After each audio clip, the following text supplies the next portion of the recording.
Simenon's Maigret, a series of plays based on the novels of Georges Simenon.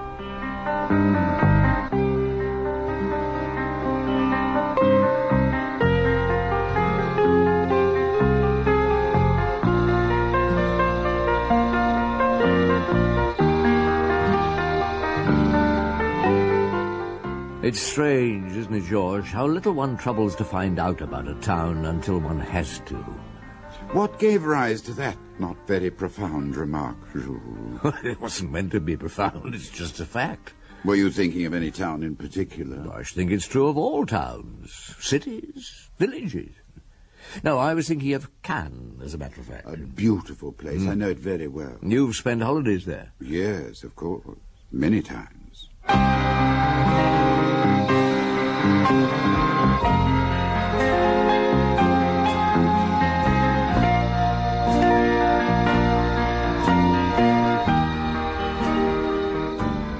Maurice Denham as Jules Maigret and Michael Gough as Georges Simenon in Liberty Bar, translated by Geoffrey Sainsbury and adapted for radio by Aubrey Woods.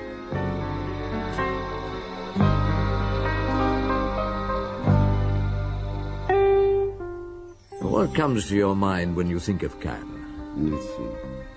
Cactus, palm trees, the blue of the sea I remember in particular. Never seems quite so blue anywhere else. The Provençal Hotel, very plush. I remember the air humming with the heat, the glare of the sunlight.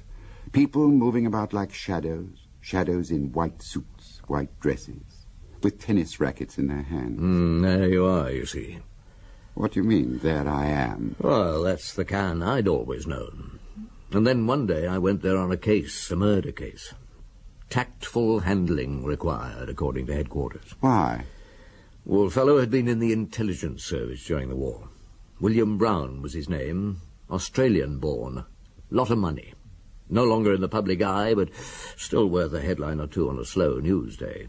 And that was to be avoided. You were there in the summer, of course. Yes. One of the local police inspectors, a young fellow named Boutique, met me at the station in a pearl-grey suit with a carnation in his buttonhole. Oh, very colourful. He took me to the scene of the crime in a fiacre, if you please. There I was, trotting along the seafront in this horse-drawn carriage, sitting alongside a police inspector in a Panama hat. Not what one's used to at the Quai des Orfèvres. But very restful, very Cannes. Well, that's what I thought. It was only later I found Cannes had back streets, dingy little houses, seedy little bars. But at the beginning it was just like the start of a holiday. The fellow was murdered, or rather the body was found, a mile or so along the coast here, at one of the poorer villas on the Cap d'Antibes. I didn't think there were any poorer villas on the Cap d'Antibes. There aren't many, sir. This one was probably beautiful at one time, but they let it go. They? Brown and his 2 women. He lived with 2 women? Yes, for the past 10 years. One of the women was his mistress, Gina Martini. The other one's her mother. There was no servant. Sun's not in your eyes, is it, Chief Inspector? I can always pull the awning down a bit. No, it's very pleasant. Well, go on, tell me the facts. There's a garage in the garden where Brown used to keep his car. Shabby old thing. He used it chiefly for shopping in Cannes. Yes? For 3 days, however, the car was left standing night and day in front of the house. People noticed, but nobody bothered. It was nobody's business. And it wasn't till Monday evening... What's today? Thursday, isn't it? Yes, sir. Right, go on. On Monday evening, a butcher was driving past in his van when he saw the car start. You can see his statement, sir. He was coming up behind it, and first of all he thought Brown must be drunk as the car started kangarooing along. Then it went steadily for a moment or two, but at the first bend it crashed into the rocks by the roadside. How far was that? 50 or 60 yards, no more.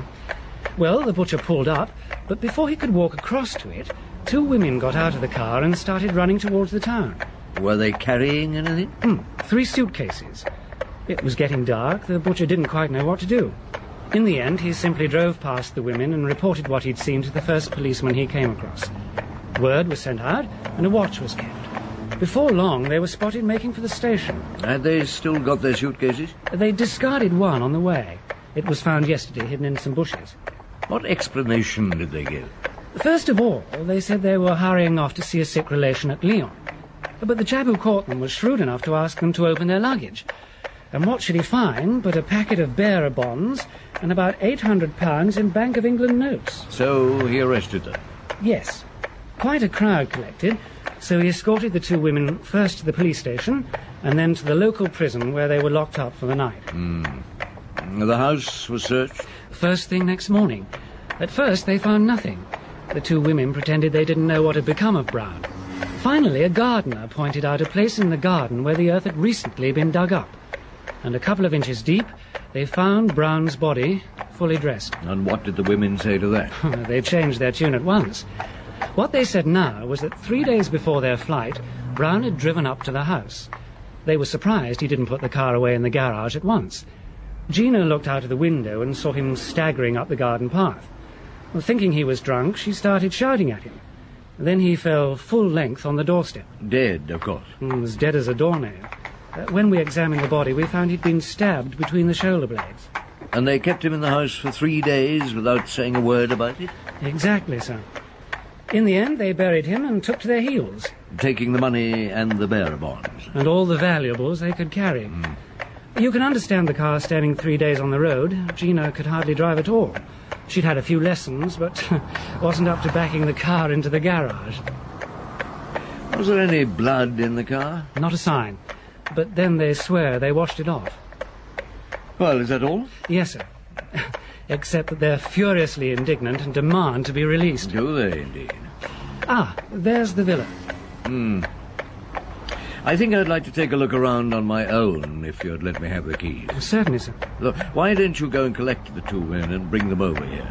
Then I can have a chat with them on their own home ground. Put them at their ease a bit more than my going over to the prison. May get more out of them that way. Right you are, Chief Inspector. I'll drop you off here and bring the ladies back as soon as I can. Come in, ladies. I hope the police have at last read. Yes, of course, of course. Now, do come in and make yourselves at home. I just wanted us to have a little chat, the three of us. Have you found out anything? Take care, Gina. Tell me, what did Brown usually do with himself in the evening? We seldom went out. As a rule, my daughter read while I Let's sat in a... talk about him. He used to listen to the wireless.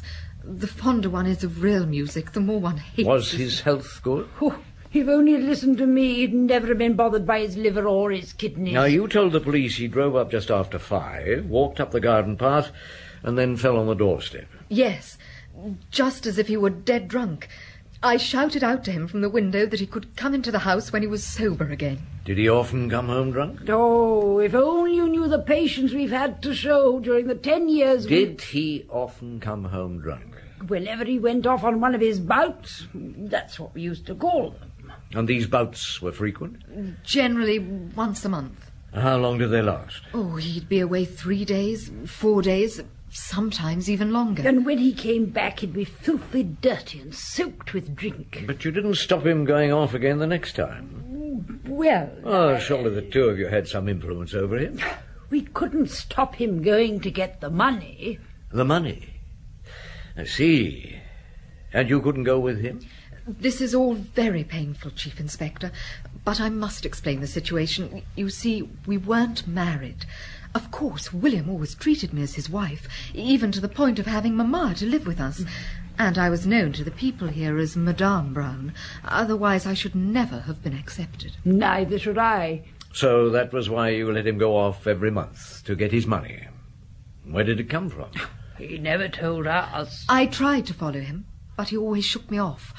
All I can tell you is that he used to leave the car in a garage in Cannes. So he might have gone on by train to Paris or anywhere else for that matter. Perhaps. Or he might have stayed all the time in Cannes. Though we never heard of anybody seeing him there. And it was after one of these bouts that he was killed. Yes. This last time he was away a whole week. Did you find the money on him? Yes, the same as usual. 2,000 francs. If you ask me, I think his income was much bigger than that. 4,000 a month, or even 5. Only he preferred to squander the rest of it by himself, leaving the merest pittance for us. Were there many rows? Oh, hardly ever. Though I must say William had a most aggravating habit of simply ignoring you when you spoke to him. And then somebody killed him. Could it have been as he came into the garden? But you say you found blood in the car. We've no reason not to tell the truth. And you didn't see anybody, so someone killed him elsewhere. Or rather wounded him, and instead of going to a doctor or to the police, he came up here. You carried the body indoors? We couldn't very well leave it outside. Why did you keep it dark? I'm sure you had good reasons. Yes, monsieur, very good reasons indeed, and I'd like you to know them. Well, in any case, you'll find out all about Brown sooner or later. He was already married long ago in Australia. He was Australian himself, you know, and his wife's still living. Well, for reasons best known to herself, she would never divorce him. If she'd heard of her husband's death, she could have seized everything, as she was legally his wife. Exactly. She'd have had the law on her side if she wanted to take the house and all that was in it and just put us out onto the street. So you hesitated. For 3 days you were turning it over in your mind while the body was lying here. No, only for 2 days. Then we buried him. And then you thought things over for another 24 hours and finally gathered up what you could and... But where were you making for? Anywhere. Brussels, perhaps, or London. Had you ever driven the car before? No, but I once had a few lessons, and I thought perhaps I might manage it. Did he have a coat of any sort with him? Yes. This old Macintosh. But he wasn't wearing it. It was in the car. There's some change in the pocket here. You'd better have it. Thank you.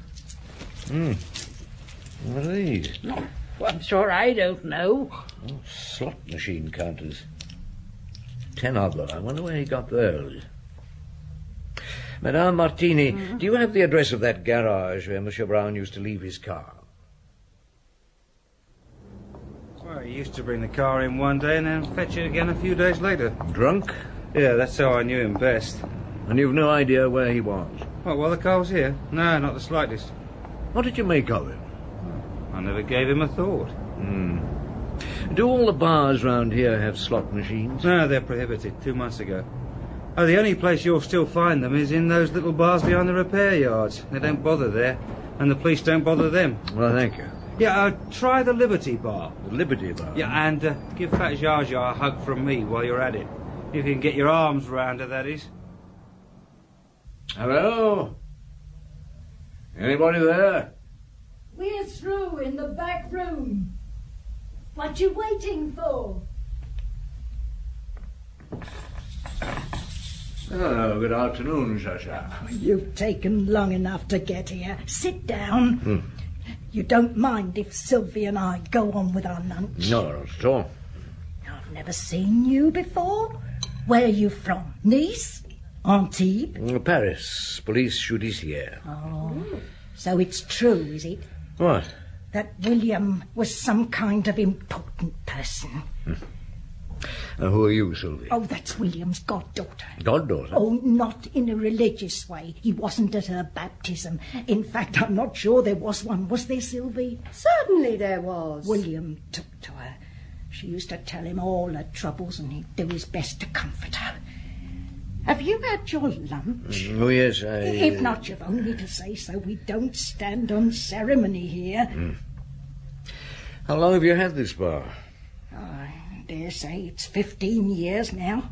Do you have many customers? I don't want many.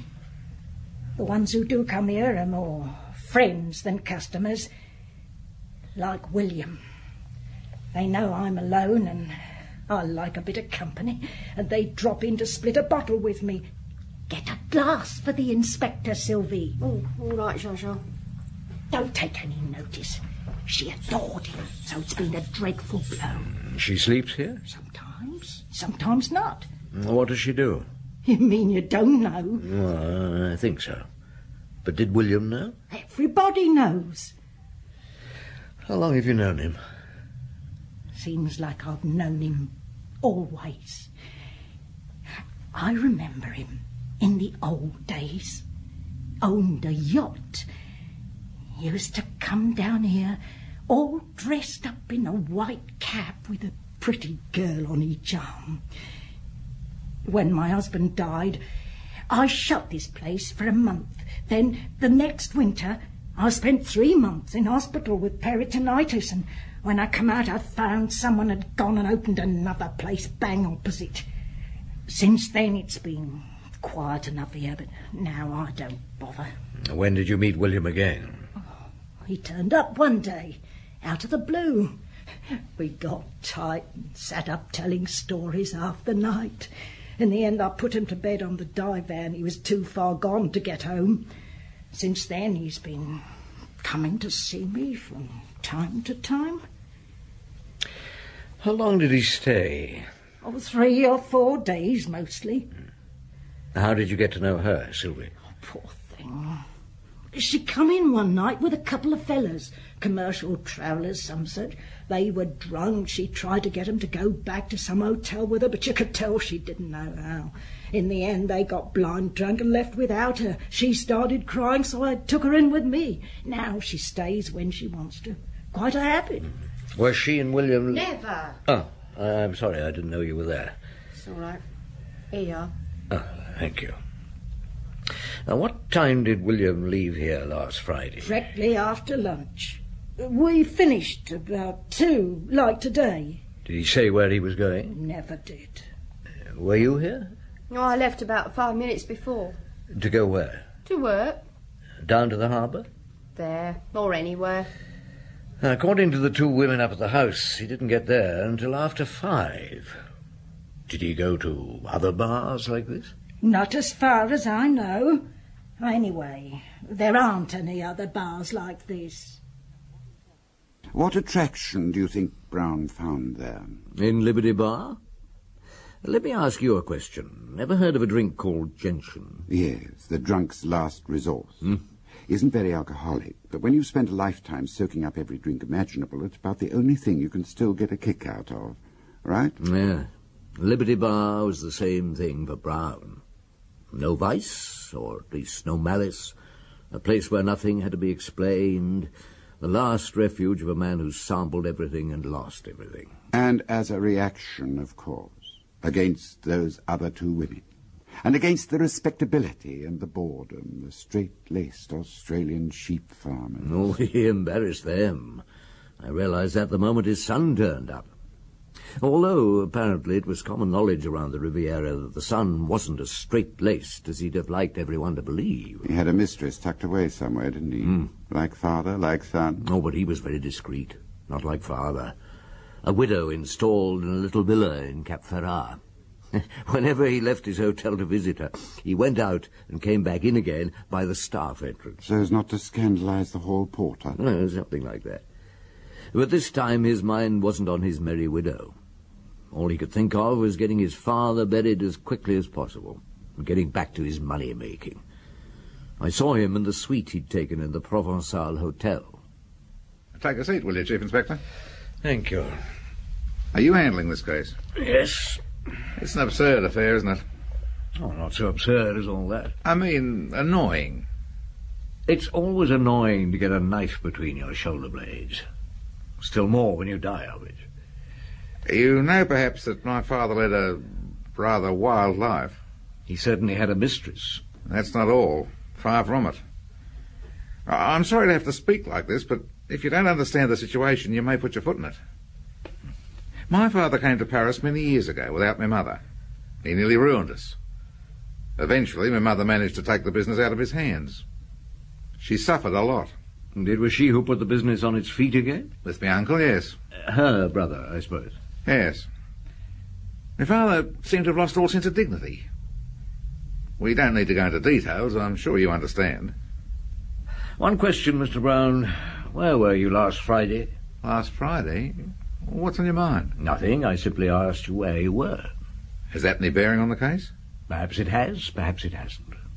I was in Marseilles. One of our ships was arriving, the Glasgow. You didn't see your father? I didn't. One more question. Who paid your father his allowance, and how much was it? I did. 5,000 francs a month. Thank you. Good evening. Is that all? Yes, that's all, thank you. Well, I had this ready. I thought some police charity might like... I expect I shall see you at the funeral. Good evening. Thank you for letting Sylvie and me know about the funeral, Inspector. I wouldn't have liked to have missed it. Come on, Zsa Zsa, let's be getting back. Where's his son gone to? Oh, he's over there, just getting into that taxi. He didn't hang about, did he? Neither did your friend. What friend? The man who was speaking to you before we went into the church. Oh, Joseph. He brought us here. He's a waiter at the casino, and he's Sylvie's gentleman. He's a friend. I see. Excuse me, will you? Madame Martini. Madame? Chief Inspector, who are those women over there? Well, I don't know exactly. They oughtn't to have been allowed. Where do they spring from, creatures like that? And his son's here as well, isn't he? Oh, I suppose he'll be wanting to come to the house. Well, he may, but I don't know. We must be getting along.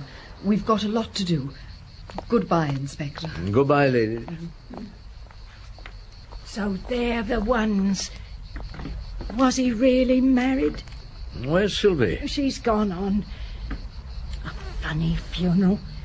I don't know why, but I'd never have thought it would be like that. I couldn't have cried if I'd tried to. It's as if it wasn't a real funeral at all. Are you the proprietor of this hotel? Yes, sir. Oh, here, sit down. You look worn out. Yes, I am. Have you any idea how many small hotels there are in this town? Oh, I see. Police. I don't envy you your job. Well, who are you looking for? Oh, this man here. Between 2 o'clock and 5 o'clock last Friday. Oh, sorry. Never seen him. Or this girl? Oh, yes, that's Sylvie. She's upstairs. Alone? No, but they haven't ordered drinks. They shouldn't be long. Do you want a drink? No, thanks. Who's the fellow with Sylvie? Oh, I don't know him. Came in that taxi parked outside. Sylvie got here a few minutes later. The taxi driver said he's been taking him around all day. Took him to a funeral this morning. Then he brought him here. Did he? My God. Hello, Sylvie. Inspector? Is your friend dressing? Please, someone's expecting me. Well, he'll have to wait. What do you want with me? Is Harry Brown still upstairs? I don't understand. No, give me that bag. No. You usually carry that much money around? Please. Look, any more fuss and I'll put you in handcuffs. Oh, damn, is that... Yes, it is, I'm afraid, sir. The man who was upstairs. Well, how the hell did he get out? Well, there's a side door. Some people are rather shy. Now you tell me. Can I use your phone? Yes, of course. Is Joseph waiting for you somewhere? Joseph? Your friend? Yes. Or shall we say your protector? We'll go and pick him up and then put the two of you in cells for a while. Hello, Maigret here. Send someone over to the Provençal Hotel and ask Mr. Harry Brown, politely but firmly, not to leave the hotel until I've seen him. If necessary, stop him going. Inspector. Excuse me a moment. Yes. That's all, James. You can take the telephone into the next room. Yes, sir.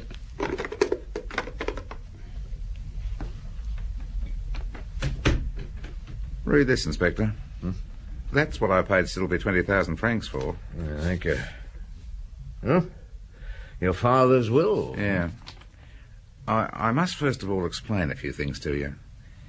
Before his marriage, my father owned a very large estate in Australia. When my mother married him, she brought with her an estate that wasn't much smaller. And with the union of the two properties, my father became the biggest sheep breeder in the country. Then later, there was a lawsuit here in France, and he came over to see it through. He came alone? Alone. And he never went back? No. Proceedings dragged on. For 2 years, he kept putting off his return. Who looked after things out there? Well, everything was going to pieces. Until at last, my mother took over the business. For a long time, my father lived on credit, and we paid his debts. And then you stopped paying? We never left him destitute. But the more we paid, the more he spent. So there was nothing for it but to cut him right down to 5,000 francs a month. Apart from the allowance you made your father, did you have any contact with him? Not directly. Indirectly? Any communication was sent through the bank that paid the money. A bank in Cannes? Yeah. And did you communicate with him just before his death? The bank manager saw him on our behalf. The last time he drew money? Yes. Allow me to explain. The situation between my father and the family was never really cleared up. He was still fighting for what he claimed were his rights. So there's a lawsuit still on? Yeah. It's been going on these last 10 years. And all the family was against him? All, without exception. And what were you offering him to fade away and leave you in peace? £10,000. Would he have been better off with that than with his allowance? Decidedly. Particularly if he'd bought an annuity. Then why did he refuse? To annoy us. It had become an obsession with him. He was absolutely determined not to leave us in peace. He even told the bank manager that he'd taken steps to ensure our troubles continuing if he died. How? He'd made a will. You're holding it now. And who do you think were his heirs? 4 women. Did you know the terms of the will? Until today, I knew nothing about it. Well, soon after I got back from the funeral, a man asked to see me. Was his name Joseph? He didn't say. He showed me a copy of the will and said I could buy the original for 20,000 francs if I went to a certain hotel. You mean to tell me that you've been conspiring to destroy a will? The will's not destroyed. It's in your possession. Do as you think fit. I shall be staying here until you give me permission to leave. Who the hell is she? Are you looking for Jar Jar? Oh, yes. Who are you? Inspector Maigret. Ah, then I've got a message for you. She'll be back in a few minutes and asked if you'd mind waiting. I'm to let you in. There you are. Make yourself at home, she said. The switch is on the right. Thank you. Hello, Provençal Hotel? Chief Inspector Maigret. Has Monsieur Brown received any visitors? A fat woman, when? Has she left? Oh, no, it's all right. She's here. Good evening, Jean. Oh, there you are. Sorry I was so long. Oh, dear. My legs. I've just seen that poor child Sylvie down at the police station. There's nothing bad about her, you know. It's always those that have to pay for the others. Did you get yourself a drink? Yes, thank you, I did. Give me one, there's a dear. Yeah. Bring it through into the bedroom. And the bottle. I must go and change these shoes. Oh, the place is in an awful state, but don't take any notice. No, I won't. Here's your drink. That's better. You know, it fairly turned me up to see Sylvie there. Did William sleep in here? It's the only room there is, apart from what you've seen through there. He slept where? On the divan? Sometimes I did. And Sylvie? Whenever she was here, William would have the divan and she'd share the bed with me. And what did she say to you when you saw her at the police station? She gave me 20,000 francs for safekeeping. I asked her where it came from. She said she didn't know, except that it was Joseph's doing. Has she been a long time with Joseph? They don't live together. She met him somewhere, not here. He said he could do her a good turn and put her in the way of business. And what was the business he sent you on this evening? To see William's son, Harry, at the Provençal. What were you to say to him? That he was to get Sylvie released. Otherwise... Well, otherwise what? Just otherwise. I realized then Joseph had been up to something. Well? God, give me time to think. With all this trouble, my head's spinning. Give me another drink. No, in a minute. Oh, let me have something to drink. I'll tell you everything. All right. There you are, then. Now, you saw Harry Brown? Yes. He said if I annoyed him again, he'd have me locked up too. But I'm not stupid. I knew that once he'd heard about the will... Wait a minute. You knew about the will? It was last month William spoke about it. We were here, all 4 of us. What, you and he, Sylvie and Joseph? Yes. We'd been having a few more than usual. It was William's birthday, and we got talking about all sorts of things. He even said something about Australia. Oh, what did he say? that he was tickled to death to think of what they'd say out there. Then he pulled the will out of his pocket and started reading it aloud. He said he'd had it all drawn up by a lawyer. A month ago, you say? Did Joseph know about Harry Brown then? Oh, you never can tell with him. Being a waiter, he picks up all sorts of things. And you think he might have told Harry? Supposing he did. Supposing Joseph had been and told him everything. And supposing Harry had said that he'd like to have that will, but what use would it be to him while William was alive? What do you mean? Well, he could easily go and make another, couldn't he? But once he was dead... What do you reckon William would have been doing between 2 o'clock and 5 that Friday afternoon? Sylvie had left just before him, hadn't she? Do you think they might have... Who? Sylvie and William. That they might have done what? How should I know? Met somewhere, perhaps? After all, Sylvie's young and William... Oh, they might have met somewhere.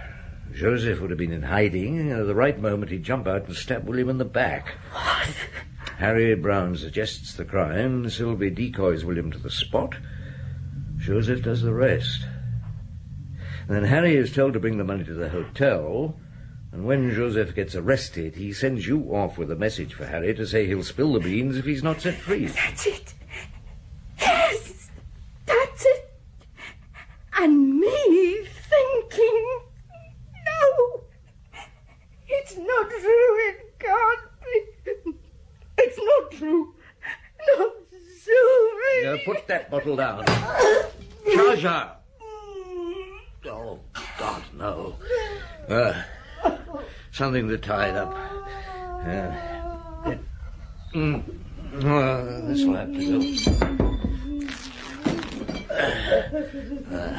You stupid old woman. How did you have to do that? It's not too bad for the moment.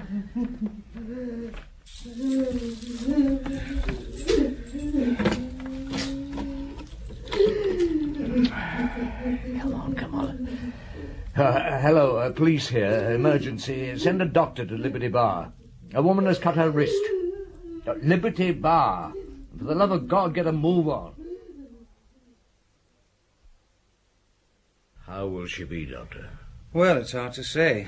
She'll never know old age, that's for certain. Well, we can't do anything else. At least not until the morning. Then we can see about getting her moved into hospital. If she'll go. Yes. Well, we'll see about that. Well, good night, Inspector. Good night, Doctor. Thank you. Don't leave me. I'm frightened. Where's he gone to? Where's that little man? I don't want to... It's all right, Joshua. Just be quiet. Who's that? Why is there no light in the bar? What's happened? Now, don't make a noise. Oh, now, don't worry. I'm not leaving you. Come in. I've got Sylvie here. Shasha! Oh, my poor Shasha! Go away. Shasha, It's her fault, that filthy little whore. I hate her. Do you hate her? Lie down, Joshua. I shan't let her get away with it. Look, do you want a drink? Now that it's all up with me, you don't care how much I drink, do you? It's all her fault. What do you mean it's her fault? She's talked. I know she's talked. Or they wouldn't have let her out. Joseph didn't send me off to see Harry Brown. I went on my own. Yes. Jaja, it wasn't William who slept over there on the divan, was it? No, it wasn't. He slept here in my bed. He came to Liberty Bar for my sake and nobody else's. You might have guessed that long ago. I guess that you loved him. And he loved me. He was happy here. He told me so over and over again. I never suspected a thing. I've been a fool. Sylvie nowhere to go. I took her in out of the kindness of my heart. I never meant to hurt you. He wanted me to know. Yes. blame it onto him. Just look at her. She wanted to get him, and Joseph wanted her to. That pimp of hers. Didn't take him long to guess that William had money. If he hadn't thought of it before, there was the will. Joseph stole the will from this room. William had talked about it. Joseph knew a will was usually good for a bit of blackmail. Then he set Sylvie onto him. No, that's not how it happened. One day, I saw her giving William a nod as she went out after lunch. She'd only been gone a couple of minutes when William followed her. As soon as he'd left, I put my things on. Do you know where she waited for him? At the hotel? The Beau Séjour, yes. I wanted to go in and knock on their door and beg Sylvie to give him back to me. There was a shop on the corner that sold kitchen knives, and while they were up there, I went in. I bought a knife. Then they came out, those two. He bought her some chocolates. Then she went off and he went to the car. I knew the road he'd been going along, so I went and waited. As soon as he saw me, he stopped and opened the door. There was nobody about, and I shouted at him, "I've got something for you, and it's for her too." And you stabbed him? I can't remember what happened next. I suppose he pushed me out and slammed the door. There was no knife in my hand. I must have dropped it in the car. When I woke up next morning, I could hardly believe it. Oh, William. My poor William. It isn't true. Come out into the bar. It isn't true. I must make you understand. I love Zsa Zsa, and I'd never have done it if he hadn't begged me and begged me. Well, he kept on begging me, and how could I refuse him when every night with other men Keep your voice down. Oh, let her hear. If she thinks it over, she'll understand. And when I did go with him, I didn't even want Joseph to know. I was afraid he'd take advantage of it. Was that the first time? The only time. It's quite true about the chocolates. He was mad. Treated me as if I hadn't been a tart. And that's all? I'd no idea Zsa Zsa killed him. I thought it might have been Joseph. I was afraid. Well, he told me to go to the Beau Séjour where somebody was to bring me some money. I didn't know who it was till he came into the room. What else could I do? Is Zsa Zsa badly hurt? No. No, I think she's sleeping. Now, stay with her. And when she wakes up, you'll tell her that I've gone. For good. You'll tell her that she's been dreaming, that she's had a nightmare. I don't understand. And Joseph? You love him? One has to have a man. And William? Oh, that was different. He wasn't one of us. Now lie low for a while. We'd better all forget about Liberty Bar. Thank you. Zsa Zsa, I tell you, she's the best woman in the world. I know. Now look after her, Sylvie, for as long as she needs it. There's the will, Mr. Brown. You mean It's yours. After all, you paid 20,000 francs for it. We're only too anxious to treat them generously. I was thinking of 100,000 francs to each of them. I hope you understand. It's not the money we're concerned about, it's the scandal. Oh, I understand. In France... Yes? Well, in France, scandal doesn't matter as much as in my country. No. No, there was one other thing. Yeah? I believe you have a friend, a lady whom you visit in Cap Ferrat. Does this have any bearing upon the case? Well, only indirectly, and of course the case is closed. But your father had what we in France would call a love affair with those women. I'd be interested to know how you think your Australian acquaintances would refer to your friendship with the widow of Cap Ferrat. I shall report you to your superiors for that remark, Chief Inspector. No, Mr. Brown. After all, I did not make the remark as a policeman. It was unofficial. As I said before, the case is closed. That will you have there never existed. Your generous gifts to the four ladies will be greatly appreciated. And there'll be no scandal either here in France or in your country. Good morning, Mr. Brown. So your report was what? Murder by person or persons unknown? And that let everyone carry on living as usual. Or dying as usual. Zsa Zsa only had a few more months to live. Depending on how much she drank. Exactly. This wasn't only a love story, it was a drink story. They must have made a good pair, William and Zsa Zsa. Oh, yes. Both getting on a bit, both feeling a bit lost, then finding each other. Kindred spirits, able to keep in step with each other, glass for glass. She must be dead too by now. I wonder if the 100,000 francs arrived in time for her to enjoy any of it. Oh, I hope so.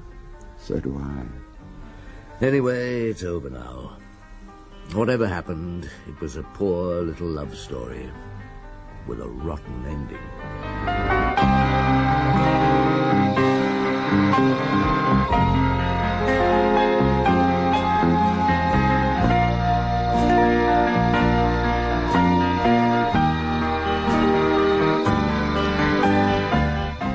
In Liberty Bar by Georges Simenon, translated by Geoffrey Sainsbury and adapted for radio by Aubrey Woods, Maigret was played by Maurice Denham and Simenon by Michael Gough. Boutique, Kenneth Shanley, Madame Martini, Shirley Dixon, Gina Martini, Diana Eden, Zsa Zsa, Margot van der Berg, Sylvie, Eva Haddon, Brown, Kevin Brennan, and other parts were played by Rod Beecham. The play was produced and directed by Christopher Venning.